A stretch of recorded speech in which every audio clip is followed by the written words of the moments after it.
Cows. Edward the Blue Engine was getting old. His bearings were worn and he clanked as he puffed along. He was taking 20 empty cattle trucks to a market town. The sun shone, the birds sang, and some cows grazed in the field by the line. Puffed Edward, screamed the trucks. Edward puffed and clanked. The trucks rattled and screamed. The cows were not used to trains. The noise and smoke disturbed them. They twitched up their tails and ran. They galloped across the field, broke through the fence, and charged the train between the 13th and 14th trucks.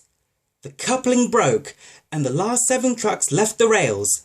They were not damaged and stayed upright. They ran for a short way along the sleepers before stopping. Edward felt a jerk, but didn't take much notice. He was used to trucks, he thought. He ran on to the next station before either he or his driver realised what had happened. When Gordon and Henry heard about the accident, they laughed and laughed. They boasted. Edward pretended not to mind, but Toby was cross. He said.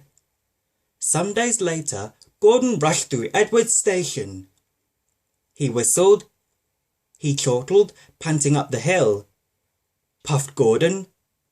Grumbled his coaches. They rumbled over the viaduct and roared through the next station. A long straight stretch of line lay ahead. In the distance was a bridge. It had high parapets each side. It seemed to Gordon that there was something on the bridge. His driver thought so too. He said, and shut off steam. Said Gordon. He hissed, moving slowly onto the bridge. But the cow wouldn't shoo. She had lost her calf and felt lonely. Moo! She said sadly, walking towards him. Gordon stopped. His driver, fireman and some passengers tried to send her away, but she wouldn't go, so they gave it up.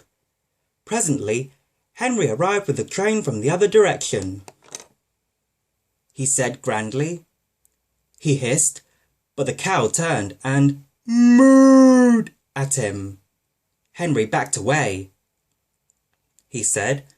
Drivers, firemen and passengers again tried to move the cow, but failed. Henry's guard went back and put detonators on the line to protect his train. At the nearest station, he told them about the cow. Said a porter thoughtfully. So they unloaded the calf and took it to the bridge. Moo! Moo! Wailed the calf. Moo! Moo! Bellowed Bluebell.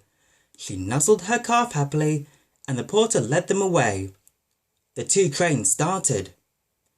Whispered Gordon and Henry as they passed, but the story soon spread. Chuckled Edward. Said Gordon huffily. Said Edward gravely. Gordon felt somehow that Edward saw only too well.